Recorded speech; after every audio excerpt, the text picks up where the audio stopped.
बंधुओं, बहुत बहुत स्वागत है आपका कहानियों का सीरीज। और आज कहानी 66 पान वाला। आइए सुनाता हूं आपको मैंने अपनी छोटी सी कहानी में क्या लिखा है। सच कहूं, कहानी बहुत अच्छी है, बहुत। जरूर सुनिएगा अंत तक और अपनी प्रतिक्रिया अवश्य दीजिएगा, ठीक है। आइए शुरू करते हैं कहानी को, ठीक है। भैया, पूजा के लिए 2 पान के पत्ते देना। वैसे मैं 2 से 3 बार आवाज लगा चुका था पिछले 10 मिनट में, और अभी तक उसी पान दुकान पर खड़ा था।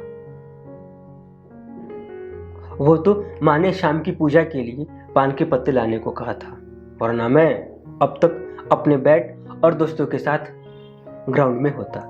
पान वाला अभी भी अपने फोन में उलझा था, उस शख्स के साथ। शायद दोस्त होगा। हाँ, दोस्त ही था।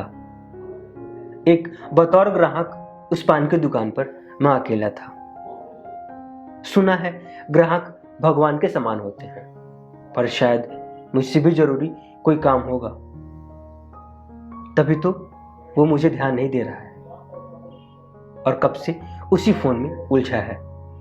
ऑप्शन था मेरे पास किसी और दुकान पर जाने का, पर पूजा के लिए पान के पत्ते का मिलना हर दुकान पर संभव नहीं होता, तो इंतजार करना मेरी मजबूरी थी।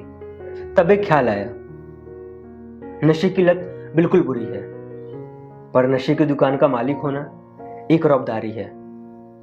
आप जब चाहें, जिसे चाहें, अपने मन चाहे इंतजार करा सकते हैं।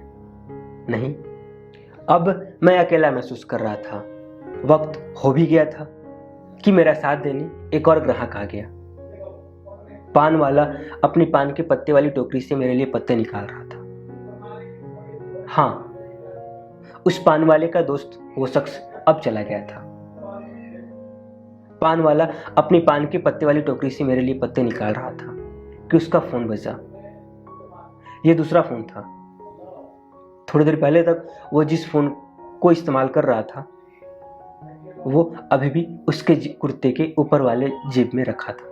फोन की आवाज सुनकर पान वाला थोड़ा अचकचाया, ये कहते हुए, इस पर किसने फोन कर दिया।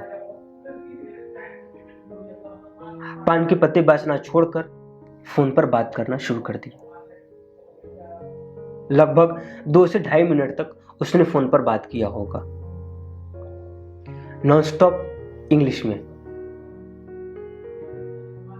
हम भारत के छोटे शहर या गांव में रहने वाले हैं। उस पान वाले का इंग्लिश में बात करना हमारे लिए ठीक वैसे ही था जैसे कोठे पर एक सती का होना।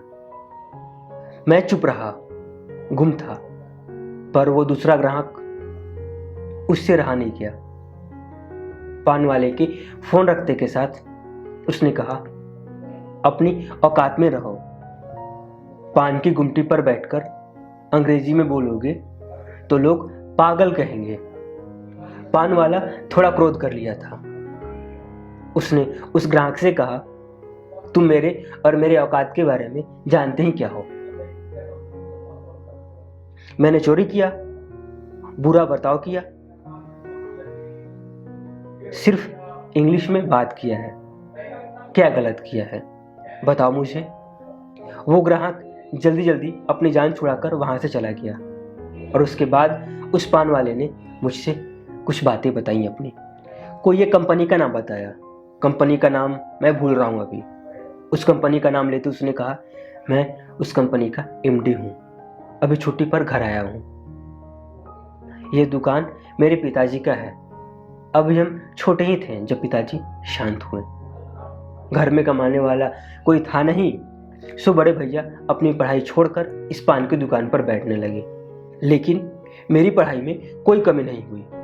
आज मैं जो कुछ भी हूँ, बड़े भैया और इस पान की दुकान की वजह से ही हूँ। कुछ काम से भैया बाहर चले गए थे, तो मैंने सोचा मैं ही बैठ जाता हूँ। काम घर का है तो सीखने की कोई जरूरत है नहीं, वो तो खून में ही है। तो बस बैठ गया। पर पता नहीं कैसे कैसे लोग आ जाते हैं, पूरा दिमाग खराब कर देते हैं। उस पान वाले की बात सुनकर मैं हल्का मुस्काया। तब तक उसने मेरे लिए 2 पान के पत्ते कागज में बांध दिए थे। पता है, उसने पान के पत्ते के पैसे नहीं लिए थे मुझसे। उसने कहा, आपने इंतजार कर लिया, यही बहुत है। कैसे लगी आपको मेरे लिखी छोटी सी कहानी पान वाला? जरूर बताइएगा। इंतजार आपके कमेंट का। और ये कार्यक्रम देखने के लिए, पसंद करने के लिए आप सभी का बहुत बहुत धन्यवाद।